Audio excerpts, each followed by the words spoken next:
this is Jeff from the Watkins Tree Farm. How are you guys? I hope you're doing well. I'm still filling in the white pines within the Christmas trees. As you can see, I'm in the field of trees north of these big elms. And so I'm in here. You can see down here we've got some dead saplings from last fall. But I wanted to show you my setup. So we got the tractor in here, and I have the cart.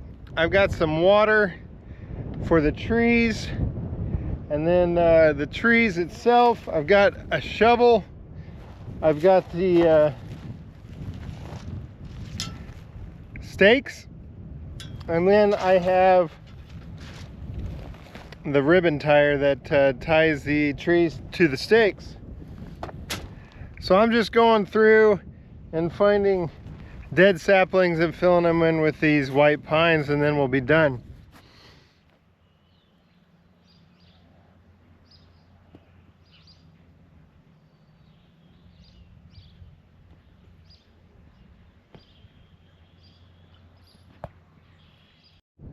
I wanted to show you guys this.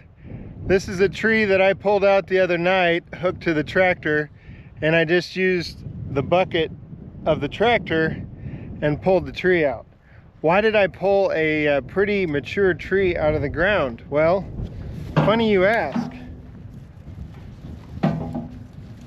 This tree is missing some stuff. Had a deer during rut last year just annihilate probably 7 trees. Some of them were beyond keeping around, so I pulled them and planted a white pine in its place. Now I just watched Phil from Woods Tree Farm, and maybe I should have thought of this myself.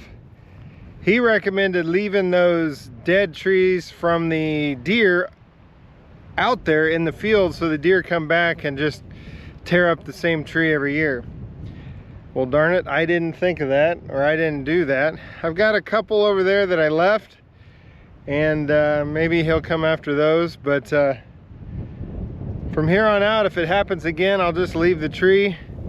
Hopefully we can harvest the deer and get some meat for the family and save the tree farm when it's deer season.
Well, this video definitely turned a different direction than I thought it would.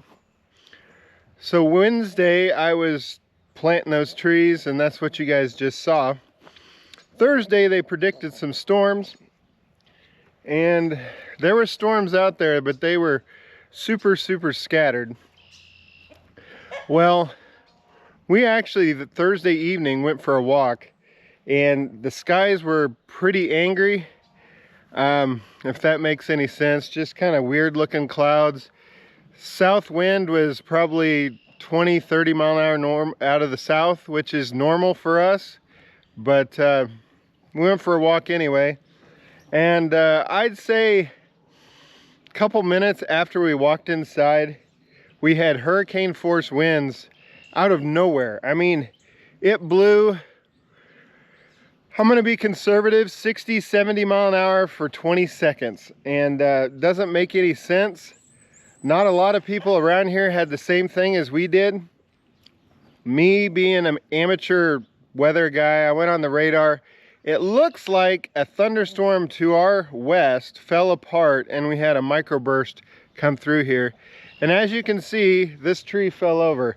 Now granted, this tree has been dead for many years. If you follow the channel, this tree's been in the back of a lot of videos, and I just never had the confidence to chop it down. The only way to knock this tree down is the way it fell. By the grace of God, it fell in between the dog kennel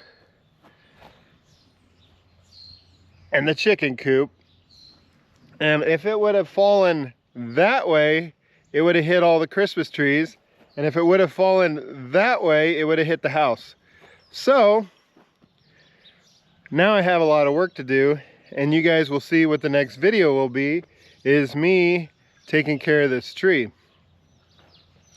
Well, today's video wasn't exactly what I thought it was going to be, but it is what it is, and I've set a personal goal to try to make a video every week for you guys, and so here it is. And so the next video is going to be me and a couple of my boys cleaning this tree up and getting it out of the yard. And then, as you also saw, we have some limbs to take care of out in the front. And then there is little limbs everywhere that we need to go pick up as well. So in the meantime, you guys take care, God bless, and I'll see you in the next video. Bye-bye.